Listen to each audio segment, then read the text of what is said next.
এই দুনিয়ার জীবনটা চিরস্থায়ী নয়, চিরস্থায়ী না, এটা ক্ষণস্থায়ী। তার মানে এই দুনিয়াটা আমার মুখ্য উদ্দেশ্য নয়।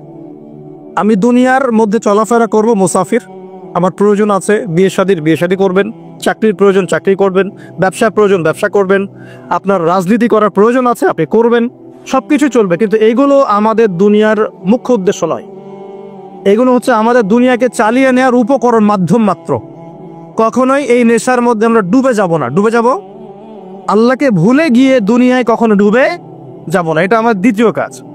3 নম্বর কাজ, আমাদের লক্ষ্য স্থির করতে হবে। দুটো লক্ষ্য আমাদের, এক, ভালো করে শোনেন, দুটো লক্ষ্য আমাদের, এক ইহকালীন লক্ষ্য, 2 পরকালীন লক্ষ্য। আল্লাহ রাব্বুল আলামিন আমাদের সবাইকে এই দুনিয়াতে পাঠিয়েছেন একটা বিশেষ উদ্দেশ্যে। আমাদেরকে কি আল্লাহ পাক খেলার ছলে সৃষ্টি করেছে, না কোনো উদ্দেশ্য আছে? উদ্দেশ্যটা আল্লাহ পাক বলেছেন সূরাতুজ যারিয়াত এর 56 নম্বর আয়াতে। কোন সূরা, কত নম্বর আয়াত? আল্লাহ পাক বলছেন আউযু বিল্লাহি মিনাশ শাইতানির রাজিম, বিসমিল্লাহির রহমানির রহিম। আল্লাহ পাক বলছেন ওয়ামা খালাকতুল জিন্না ওয়াল ইনসা ইল্লা লিয়াবুদুন। আল্লাহ রাব্বুল আলামিন বলছেন, আল্লাহ পাক কি কথা বলেন? বলেন না? অনেকে বলছেন না, আল্লাহ পাক কথা বলেন না। কোরআন কার বাণী? আকীদা পরিষ্কার করেন। কোরআন কি আল্লাহর মাখলুক না আল্লাহর কালাম? মাখলুক মানে কি? সৃষ্টি। আমরা মাখলুক কিনা? জি। কোরআনও কি আমাদের মতোই মাখলুক, নাকি কোরআন আল্লাহর কালাম? কালাম শব্দের অর্থ কি? কথা বা বাণী। তার মানে আল্লাহ রাব্বুল আলামিন কথা বলেন, আল্লাহ রাব্বুল আলামিন বলছেন। তার মানে কি আল্লাহ পাক এটা ওহী নাজিল করেছেন। আল্লাহ পাক বলছেন ওয়ামা খালাকতুল জিন্না ওয়াল ইনসা ইল্লা লিয়াবুদুন। আল্লাহ বলছেন আমি জিন আর মানব জাতিকে শুধুমাত্র আমার ইবাদত করার জন্যই সৃষ্টি করেছি, অন্য কোনো কারণে সৃষ্টি করি নাই। এখানে 2টা শ্রেণী পাওয়া গেল, একটা হচ্ছে জিন জাতি, আর থেকে মানব জাতি। জিন জাতিকে আমরা দেখতে পারি, দেখেছেন কখনো জিন? দেখেন নাই, কিন্তু আমাদের সমাজে অসংখ্য জিনগ্রস্ত মানুষ ঘুরে বেড়াচ্ছে। আমি বলি ঢাকা শহরে যে মেয়েগুলো চলাফেরা করে শপিং মলে, রাস্তাঘাটে, এখানে ওখানে, এদের একটা ভালো অংশ কিন্তু জিনগ্রস্ত, জিন ধরা। এটা হয়তো বলবেন কেমন করে এটা বলতে পারেন? হ্যাঁ, আল্লাহর নূর যাদের মধ্যে আছে তারা বলতে পারে। বহু মেয়ে আছে রাস্তাঘাটে ঘোরাফেরা করে, এরা জিনগ্রস্ত, জিন ধরা। জিন ধরা না হলে ওরকম নগ্ন হয়ে ঢং করে রাস্তায় চলাফেরা করতো না। উপর একটা জিনের প্রভাব কি আছে? আছে। বিশ্বাস করছেন না?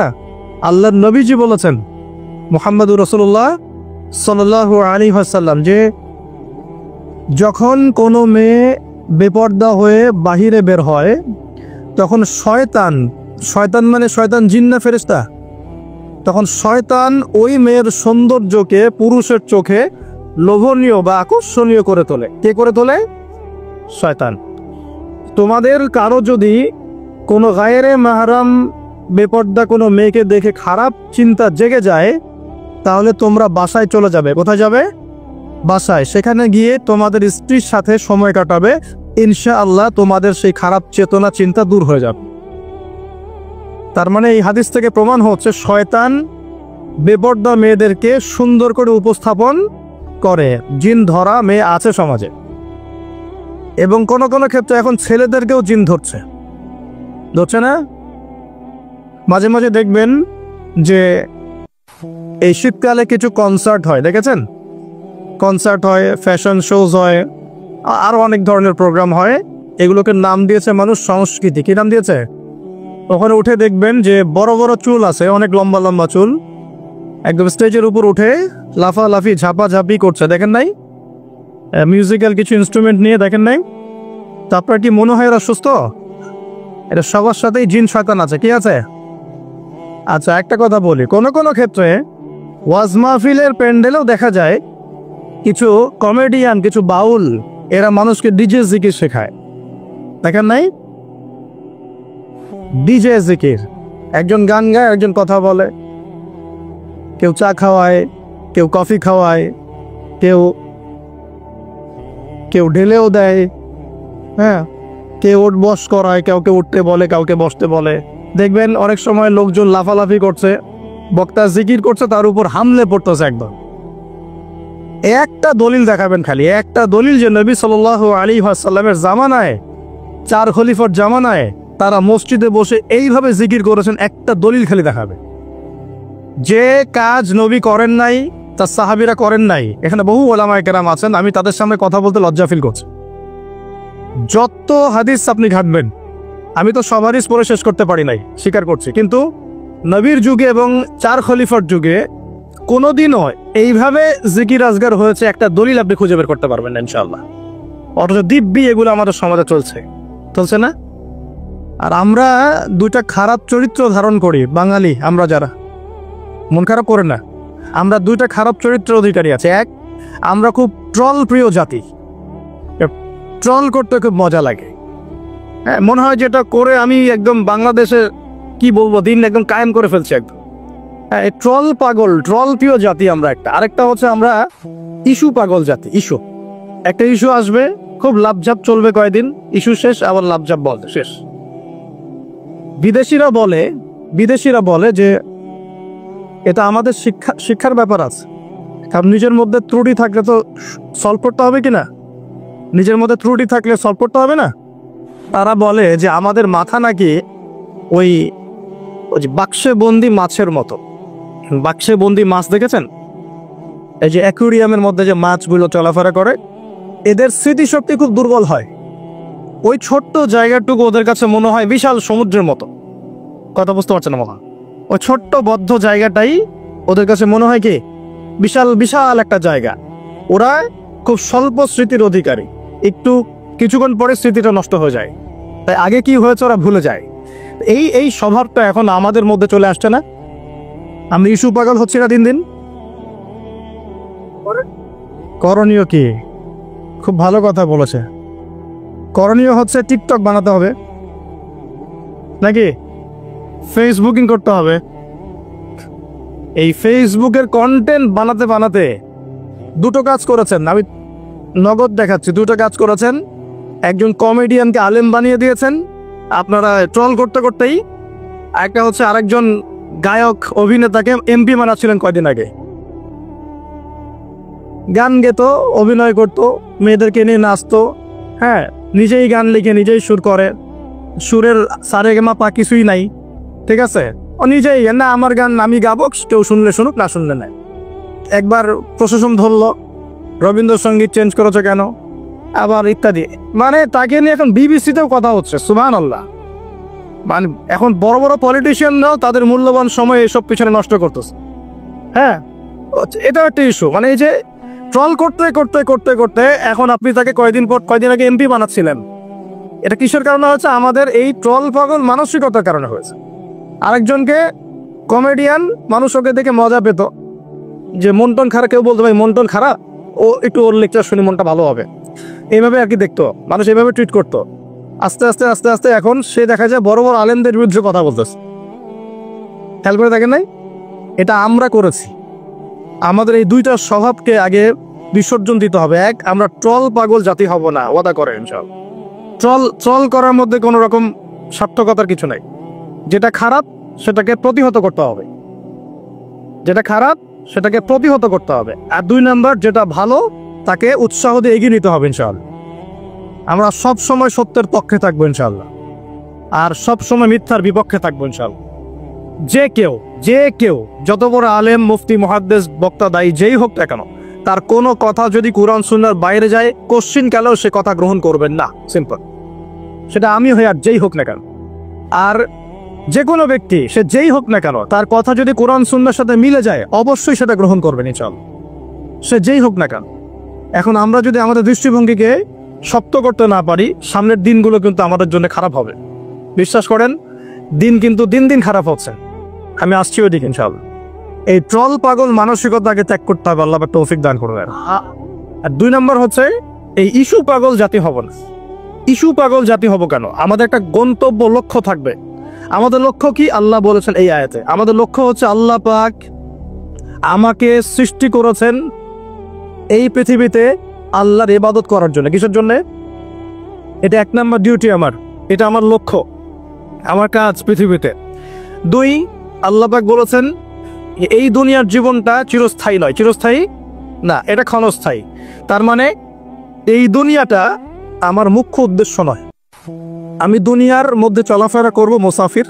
আমার প্রয়োজন আছে বিয়ে শাদী করবেন, চাকরির প্রয়োজন চাকরি করবেন, ব্যবসার প্রয়োজন ব্যবসা করবেন, আপনার রাজনীতি করার প্রয়োজন আছে আপনি করবেন, সবকিছু চলবে। কিন্তু এইগুলো আমাদের দুনিয়ার মুখ্য উদ্দেশ্য নয়। এইগুলো হচ্ছে আমাদের দুনিয়াকে চালিয়ে নেওয়ার উপকরণ, মাধ্যম মাত্র। কখনোই এই নেশার মধ্যে আমরা ডুবে যাব না। ডুবে যাব আল্লাহকে ভুলে গিয়ে দুনিয়ায় কখনো ডুবে যাব না। এটা আমার দ্বিতীয় কাজ।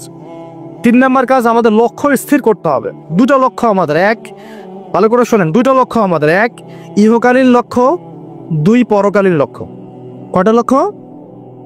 1 ইহকালের লক্ষ্য, 2 পরকালের। ইহকালের লক্ষ্য কি? আল্লাহ পাক বলছেন সূরা সফের মধ্যে, সফ মানে শাড়ি, সূরা সফটা পড়ে দেখবেন বাসায় গিয়ে আজকে। আল্লাহ পাক বলছেন হুয়াল্লাযী আরসালা রাসূলাহু বিল হুদা ওয়া দীনিল হক লিইয়ুযহিরাহু আলা দ্বীনি কুল্লি। আল্লাহ পাক বলতে চাচ্ছেন যে তিনি সেই মহান আল্লাহ যিনি তার পক্ষ থেকে নবী রাসূল পাঠিয়েছেন, শেষ নবী মুহাম্মদ সাল্লাল্লাহু আলাইহি ওয়াসাল্লামকে পাঠিয়েছেন এবং আসমানি কিতাবসমূহ পাঠিয়েছেন, এই কোরআন সুন্নাহ নাজিল করেছেন। কি উদ্দেশ্যে? লিইয়ুযহিরাহু আলা দ্বীনি কুল্লি, যাতে করে দ্বীন ইসলাম, এই দ্বীন ইসলাম অন্য সমস্ত দ্বীনের উপর বিজয় লাভ করতে পারে। বলেন সুবহানাল্লাহ। তাহলে আরেকটা উদ্দেশ্য পেলাম। কি উদ্দেশ্য? এই দিন নিজে পালন করব এবং এই দিনকে অন্য দিনের উপর বিজয় ঘটানোর চেষ্টা করব সব। এখন প্রশ্ন যে এই দিন কি অটোমেটিকলি বিজয় লাভ করবে? মান্না এবং সালোয়া কি এখনো করবে, নাকি আমাদেরকে রিজিকের চেষ্টা করতে হয়? এই যে আমরা চাকরি বাকরি ব্যবসা করি, আল্লাহর কাছে দোয়া করি না, আল্লাহ আমাকে রিজিক দান করো, এই দোয়া করে কি ঘরে বসে থাকে, নাকি দোকান খুলি, কষ্ট করি, ব্যবসা করি, চাকরি করি, তাই করি না? একইভাবে আল্লাহ পাক বলেছেন দুনিয়াতে পাঠিয়েছি আমার ইবাদত করার জন্য, এবং আল্লাহ পাক নবী রাসূল পাঠিয়েছেন বিশেষ করে শ্রেষ্ঠ নবী মুহাম্মদ সাল্লাল্লাহু আলাইহি ওয়াসাল্লামকে, যাতে এই দিন ইসলাম অন্য সমস্ত দিনের উপর বিজয়ী হতে পারে। এখন বিজয় কি এমনি এমনি হবে? কিভাবে বিজয় লাভ করবে? আল্লাহ বলছেন সূরা মুহাম্মাদে। কোন সূরায় বলেন? সূরা মুহাম্মাদ। কখনো পড়েছিলেন? কেউ বলতে পারবেন আল কোরআনুল কারীমে আমাদের নবী মুহাম্মদ সাল্লাল্লাহু আলাইহি ওয়াসাল্লামের নাম কতবার আছে? কতবার? 4 বার। কয়বার? তাও কাছাকাছি গিয়েছে, আলহামদুলিল্লাহ, শুকরিয়া। তো প্রিয় ভাই, সূরা মুহাম্মাদের মধ্যে আল্লাহ পাক বলছেন কিভাবে বিজয় লাভ করবে, কিভাবে বিজয় লাভ করবে। আল্লাহ পাক বলছেন খুব ছোট্ট করে, ইন তানসুরুল্লাহা ইয়ানসুরকুম ওয়া ইউসাব্বিত আকদামাকুম। শেষ। আল্লাহ বলছেন তোমরা সবাই, মানে উম্মতে মুহাম্মাদি, তোমরা যদি আল্লাহকে সাহায্য করো, আল্লাহ তোমাদেরকে সাহায্য করবে। শুধু তাই না, ওয়া ইউসাব্বিত আকদামাকুম, তোমাদের পা পদযুগলকে আল্লাহ পাক দৃঢ় করে রাখবেন, পিছলে যাবে না ইনশাআল্লাহ। আরো বলছেন আল্লাহ পাক ওয়া ইন তাতাওয়াল্লাউ, যদি আমাকে সাহায্য না করে, দিনকে সাহায্য না করে তোমরা পৃষ্ঠপ্রদর্শন করো। পৃষ্ঠপ্রদর্শন বুঝি তো, মানে দিনের পরোয়া না করে তোমরা তোমাদের মতো চলো, দিনের প্রতি কোনো মায়া মহব্বত নাই, দিন প্রতিষ্ঠার কোনো ফিকির নাই। আল্লাহ বলছেন ওয়া ইন তাতাওয়াল্লাউ, তোমরা যদি মুখ ফিরিয়ে নাও, ইয়াস্তাবদিল কওমান গায়রাকুম, আল্লাহ পাক অন্য কওমকে হেদায়েত দিয়ে তোমাদের জায়গায় নিয়ে আসবেন, সুম্মা লা ইয়াকুনু আমসালাকুম, এরা তোমাদের মতো অপদার্থ হবে না। কে বলেছেন? আল্লাহ পাক। তাহলে আমাদের দায়িত্ব পেয়ে গেলাম। 1 নাম্বার কাজ হচ্ছে এই দুনিয়াতে এসেছি আল্লাহ পাকের ইবাদত করার জন্য, শেষ। এখন ইবাদত বলতে শুধু নামাজ রোজা হজ জাকাতই নয়, বরং জীবনের প্রতিটা কাজই কি ইবাদত, যদি সেই কাজটা নবী সাল্লাল্লাহু আলাইহি ওয়াসাল্লামের সুন্নত মতো হয়। বলেন সুবহানাল্লাহ। প্রতিটা কাজ। এই যে এমন কি স্ত্রী সহবাস করাও, স্ত্রী সহবাস মানুষ কেন করে? এটা আমাদের প্রবৃত্তির চাওয়া, এটা প্রবৃত্তি দমন করার জন্য হালাল পথ প্রয়োজন, হারামে গেলে গুনাহ হয়ে যাবে, এই জন্য হালাল পথে গিয়ে স্ত্রী সহবাস মানুষ করে, এর মধ্য দিয়ে বংশবৃদ্ধি হয়। এই কাজটা তো আমরা আমাদের স্বার্থে করি। ইস্তেঞ্জা, পেশাব পায়খানা আমরা কার স্বার্থে করি? আমাদের স্বার্থে না অন্য কারো স্বার্থে? খাওয়া দাওয়া কার জন্য খাই? নিজের জন্য না অন্যের জন্য? ঘুমাই কার স্বার্থে? আমার ভালোর জন্য না অন্যের ভালোর জন্য? এই যতগুলো কাজ আমরা করি, ঘুম, খাওয়া, ওঠা, বসা, চলাফেরা, স্ত্রী সহবাস, পেশাব পায়খানা, ব্যবসা বাণিজ্য, চাকরি বাকরি, রাজনীতি, অর্থনীতি, সবকিছু, প্রতিটা কাজকেই ইবাদত হিসেবে গণ্য করা যাবে যদি সেই কাজটা রাসূলুল্লাহ সাল্লাল্লাহু আলাইহি ওয়াসাল্লামের সুন্নত মতো হয়, বাস পারা যাবে ইনশাআল্লাহ। একটু নিয়াতটা পরিবর্তন করে কাজের পদ্ধতি চেঞ্জ করলে ইবাদত হয়ে যাও। বাসায় গিয়ে যদি ঘুমান, একদম খাপাস করে লাইটটা অফ করলেন আর এই যে মোবাইল টিপতে টিপতে ঘুম দিলেন, এই ঘুমে কোনো নেকি নাই। কি আছে? কোনো নেকি নাই, কিন্তু খালি রেস্ট নেওয়া হবে আর কি। রেস্ট নেওয়া, ওই ঘুমের মধ্যে শয়তান এসে চেপে ধরবে, ধরে না শয়তান চেপে ধরবে। আর যদি বিছানটা সুন্দর করে ঝাড়েন, বিসমিল্লাহ বলে লাইটটা অফ করেন, দরজাটা বিসমিল্লাহ বলে বন্ধ করেন, এই যে আপনার খোলা যে পাত্রগুলো আছে, পানি খাওয়ার পাত্র, জগ, গ্লাস, এগুলোকে বিসমিল্লাহ বলে ঢেকে দেন। ঢাকার কিচ্ছু না পেলে একটা কাঠি অন্তত বিসমিল্লাহ বলে রেখে দিতে হয়, একটা কাঠি অন্তত বিসমিল্লাহ বলে রেখে দিতে হয়। তারপরে আপনি মশারি খাটাচ্ছেন, বিছানা ঝাড়ু দিচ্ছেন, পারলে একটু ওযু করে আসলেন, এসে পড়লেন একবার সূরা ইখলাস, একবার ফালাক, একবার নাস, মানে কুল হুয়াল্লাহু আহাদ, কুল আউযু বিরাব্বিল ফালাক, কুল আউযু বিরাব্বিন নাস পড়ে ফু দিয়ে এভাবে মাথাটাকে মাসাহ করলেন একদম গায়ের নিচ পর্যন্ত। এই কাজটা আরো একবার করলেন, আরো একবার করলেন, মানে 3 বার করলেন। এরপর আয়াতুল কুরসি পড়লেন, সূরা বাকারার শেষের 2টা বা 3টা আয়াত পড়লেন, যদি সম্ভব হয় সূরা মুলকটা পড়লেন। ওটা পারছেন না, ঠিক আছে, 33 বার সুবহানাল্লাহ, 33 বার আলহামদুলিল্লাহ, 34 বার আল্লাহু আকবার পড়লেন। পরে ডান দিকে কাত হলেন, হাতটাকে গালের নিচে রাখলেন, রেখে বললেন আল্লাহুম্মা বিইসমিকা আমুতু ওয়া আহইয়া। কি বললেন? আল্লাহুম্মা বিইসমিকা আমুতু ওয়া আহইয়া। আচ্ছা, কিচ্ছু পারেন না, এত কিছুই পারলেন না, শুধু ডান দিকে কাত হয়ে এখানে গালের নিচে হাত রেখে বললেন আল্লাহুম্মা বিইসমিকা আমুতু ওয়া আহইয়া। এখন আপনি 4 ঘন্টা, 4.5 ঘন্টা, 5 ঘন্টা, 6 ঘন্টা ঘুমালেন। এই যে সময়টুকু ঘুমিয়ে আছেন আপনি, বিশ্বাস করেন এই ঘুমানোর কারণে আপনার আমলনামায় নেকি লেখা হবে ইনশাআল্লাহ। ঠিক এভাবেই জীবনের প্রত্যেকটা কাজকে ইবাদতে পরিণত করা সম্ভব যদি আমরা একটা সূত্র মেনে চলি। সূত্র হচ্ছে 2টা। কয়টা? 2টা। 1, সেই কাজটা হবে আল্লাহর সন্তুষ্টির জন্যে।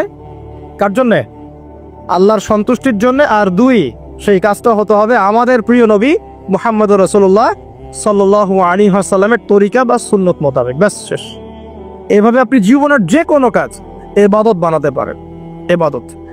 ঘুম থেকে উঠেছেন, ইস্তেঞ্জা করতে যাবেন, বাথরুমে ঢুকলেন, গান গাওয়া শুরু করলেন, সাদা সাদা কালা কালা, হ্যাঁ, গান গায় মানুষ এখন বাথরুমে। মাঝে মাঝে আমরা সফর করি, একটা বাথরুমে ঢুকে দেখি পাশের বাথরুম থেকে গান আসছে। এরকম হয়নি কখনো? ফেস করেন নাই? আচ্ছা, তো কোনো নেকি নাই, নেকি আছে? উল্টা শয়তান ধরবে ওখানে। কি ধরবে? জিন শয়তান ধরবে, কারণ জিন শয়তান ওখানে থাকে। কিন্তু দুষ্ট জিন কোথায় থাকে? বাথরুমে থাকে। এই যে আমরা বলি আল্লাহুম্মা ইন্নী আউযু বিকা মিনাল খুবসি ওয়াল খাবাইস, এটা কিন্তু দুষ্ট জিন এবং মহিলা জিন বোঝায় আর কি, ঠিক আছে? এক পুরুষ বাচক, একটা স্ত্রী বাচক। তো তার মানে জিনদের মধ্যেও পুরুষ মহিলা আছে, জিনদের মধ্যে বংশবৃদ্ধি হয়, ঠিক আছে? ইবলিস সম্পর্কে সূরা কাহফে আল্লাহ পাক বলেছেন কানা মিনাল জিন, সে ছিল জিনদের একজন। ফাসাকা আন আমরি রাব্বি, সে তার রবের আদেশ লঙ্ঘন করে ফাসাকি করেছিল, ঠিক আছে? তো ওদের মধ্যে বংশবৃদ্ধি হয়।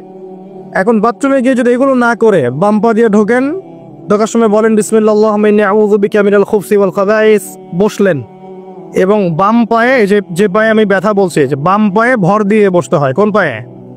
আচ্ছা, এখন ইংলিশ টয়লেটের মধ্যে এখন বসেন বাম পায়ে ভর দিয়ে, কেমন করে বসবেন বলেন?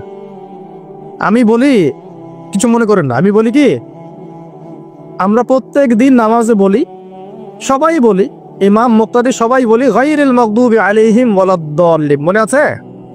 এখানে নবীজিকে প্রশ্ন করা হচ্ছে, ইয়া রাসূলুল্লাহ, মাগদুব কারা, দল্লিন কারা? আমরা যে বলি নামাজে আল্লাহ আমাকে মাগদুবের পথ থেকে বাঁচাও, দল্লিনের পথ থেকে বাঁচাও, ইহদিনাস সিরাতাল মুস্তাকিম, সরল পথ দেখাও। তো ইয়া রাসূলুল্লাহ সাল্লাল্লাহু আলাইহি ওয়াসাল্লাম, এই মাগদুব কারা আর দল্লিন কারা?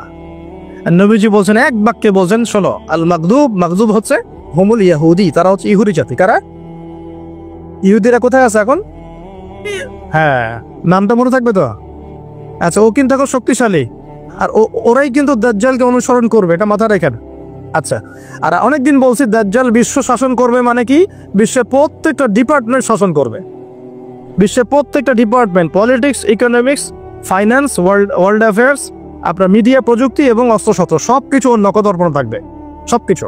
না হলে সে বিশ্ব শাসন করতে পারবে না, সম্ভব না। কেউ যদি বিশ্বের অর্থনীতি নিয়ন্ত্রণ করতে না পারে, সেটি বিশ্ব শাসন করতে পারবে? এই শ্রীলঙ্কাকে বিশ্ব শাসন করতে পারবে? পাকিস্তান পারবে? পাকিস্তান কয়দিন পর দেউলিয়া হয়ে যাবে। পাকিস্তান কয়দিন পর কি হবে? দেউলিয়া হয়ে যাবে। হ্যাঁ, আর ওদেরকে দেখে যদি আমরা শিক্ষা না নেই, তাহলে আমাদের কপালও খারাপই আছে। ওইটা বললাম, ওদেরকে দেখে যদি আমরা শিক্ষা না নেই, তাহলে আমাদের খরিও তো খারাপ আছে। আল্লাহ হেফাজত করুন বলে আমিন। তো যেটা বলছিলাম, বিশ্ব শাসন করতে হলে বিশ্বের সব ডিপার্টমেন্ট শাসন করতে হবে কি হবে না? হবে। এখন আমরা সূরা ফাতিহায় পড়ি, গায়রিল মাগদুবি আলাইহিম, আল্লাহ তুমি আমাদেরকে ইহুদিদের পথ থেকে বাঁচাও। ওয়ালাদ দল্লিন, দল্লিন মানে নবীজি বলছেন হুমুন নাসারা, তারা হলো ওই নাসারা বা খ্রিস্টান জাতি যারা বলে যে আল্লাহর সন্তান আছে। পরে না হচ্ছে আল্লাহ পাকের সন্তান আছে? আমরা কি বলি? লাম ইয়ালিদ, তিনি কাউকে জন্ম দেননি, কারো কাছ থেকে জন্ম। কিন্তু এই যে 200-300 কোটি খ্রিস্টান বলছে যে আল্লাহর সন্তান আছে, নাউযুবিল। এই জন্য ওরা দল্লিন, পথভ্রষ্ট। দল্লিন মানে কি?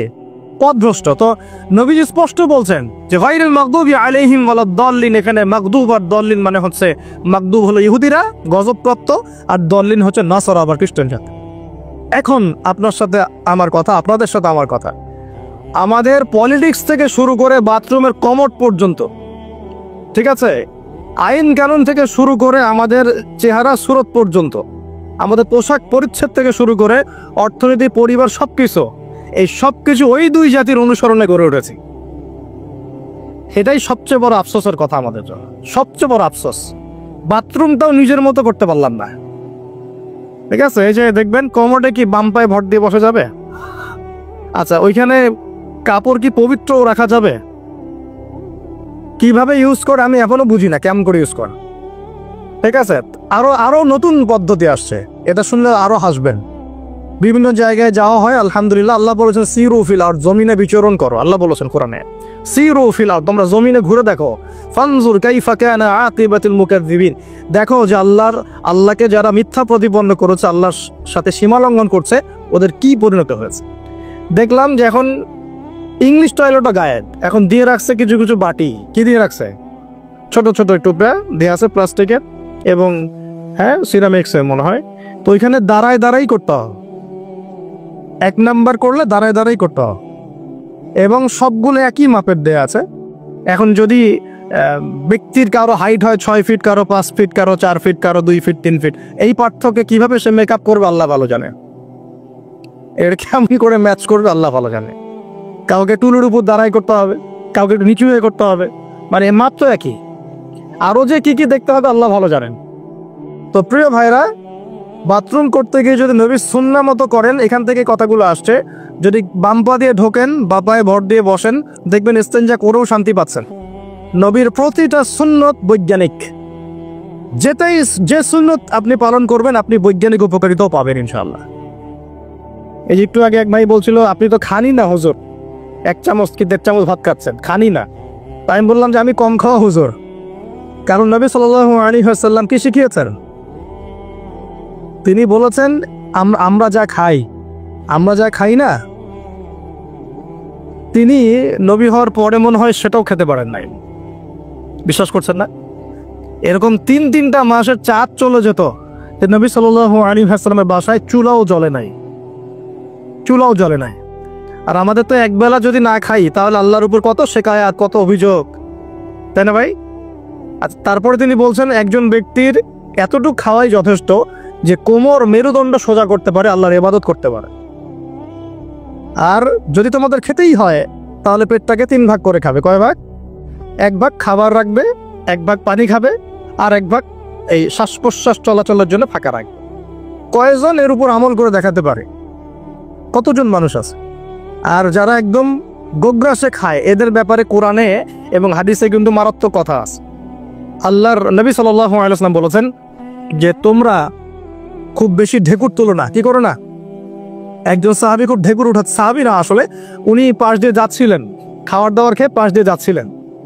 তো নবীজি তার ঢেকুর তোলা দেখে বলছেন যে তোমরা বেশি ঢেকুর তুলবে না, কারণ দুনিয়াতে যে ব্যক্তি বেশি পেট পুড়ে খাবে, কাল কিয়ামতের মাঠে সে সবচেয়ে বেশি ক্ষুধার্ত থাকবে। বলেন নাউযুবিল্লাহ।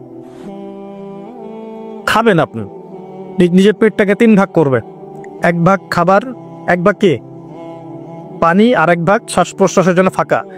আর এই ব্যাপারে একটা কথা বলে দেই, শেষ জামানায় কিন্তু খাবারগুলো সব করাপ্টেড হয়ে যাবে। কি হবে? খাবার ভেজাল হবে, ভেজাল।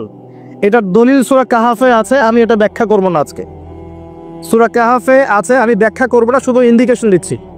309 বছর ঘুমিয়েছিলেন আসহাবুল কাহফ। কত বছর?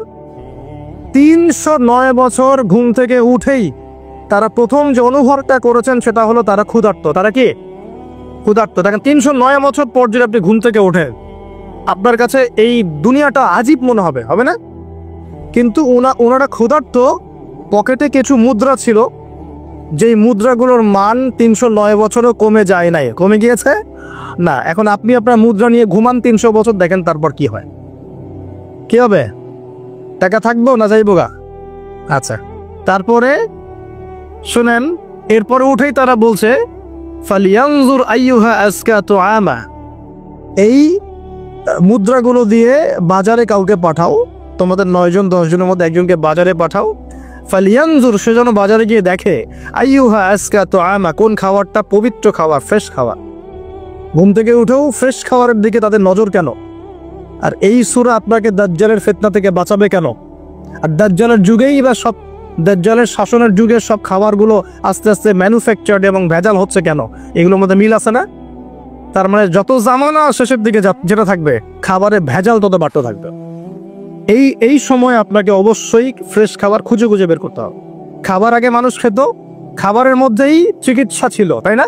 রোগের আরোগ্য ছিল। এখন সেই খাবার খেয়ে মানুষ অসুস্থ হয়ে যাচ্ছে। বুঝতে পারছেন না? খাবারের মধ্যে থাকে উপাদান, ভালো উপাদান, যে উপাদানগুলো পেটের ভিতরে গেলে, শরীরে গেলে শরীরটা সুস্থ হয়। এখন সেই খাবার খেয়েই মানুষ অসুস্থ হয়ে যাচ্ছে। এটা কোন হাদিসের সাথে মেলে জানেন? আনতালিদাল আমাতু রাব্বাতুহা, দাসী তার মনিবকে জন্ম দিবে। দাসী মনিবকে জন্ম দিবে মানে হচ্ছে সমাজের ন্যায় অন্যায়, হক বাতিল, সত্য মিথ্যার মানদণ্ড উল্টে যাবে। যেটা ভালো সেটা হয়ে যাচ্ছে খারাপ, খারাপটা হচ্ছে ভালো। সমাজের সত্যবাদী ব্যক্তি হয়ে যাচ্ছে মিথ্যাবাদী, মিথ্যাবাদীকে মানুষ সত্যবাদী বলা শুরু করেছে। আমানতদার ব্যক্তি হয়ে যাচ্ছে খেয়ানতকারী, খেয়ানতকার ব্যক্তিগুলো আমানতদার হয়ে যাচ্ছে। সমাজের সবচেয়ে ভালো মানুষকে মানুষ খারাপ বলছে, সবচেয়ে খারাপ মানুষকে খুব ভালো বলছে। উল্টে যাচ্ছে, খেয়াল করে দেখেন, উল্টে যাচ্ছে।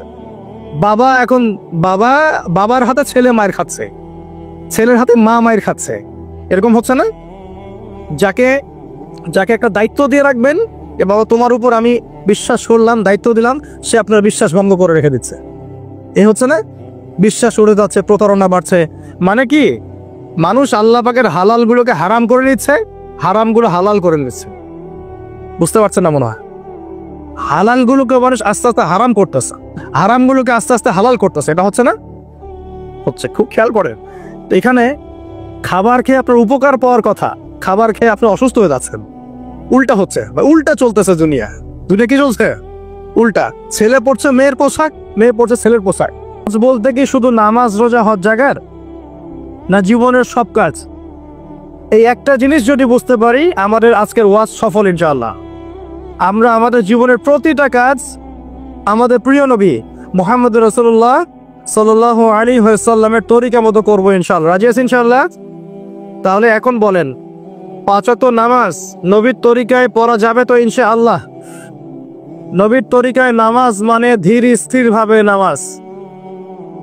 আমি এই তর্কে যাব না, হাত বাঁধবেন কোথায়, ঠিক আছে? ওই তর্ক সবাই করে না, ওই তর্ক সবাই করে না। এই মাসআলাগুলোকে নিয়ে যারা মুফতি আছেন তারা কথা বলে, আমি মুফতি নই, অতএব এই মাসআলাগুলোকে নিয়ে আমি আপনাদের সাথে কোনো কথা বলছি না। আমি বলছি আপনাদেরকে, নামাজ প্রতিষ্ঠা করা, কায়েম করার মানে হচ্ছে নামাজটা হতে হবে নবীর মতো খুশু খুজুতে। খুশু খুজু কি জিনিস? নামাজটা ধীর স্থির ভাবে হবে। নামাজে কি পড়ছি সেটা বোঝার চেষ্টা করতে হবে। নামাজে কি বলছি আল্লাহর সাথে সেটা বোঝার চেষ্টা করতে হবে।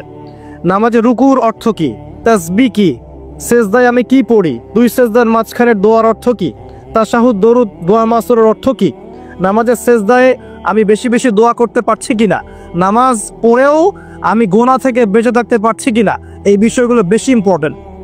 আমি কি বুঝতে পারছি? নামাজ ধীর স্থির ভাবে, রিল্যাক্সে, তাড়াহুড়ো নাই, বুঝে বুঝে পড়ার চেষ্টা করবেন। আল্লাহ পাক তৌফিক দান করুন।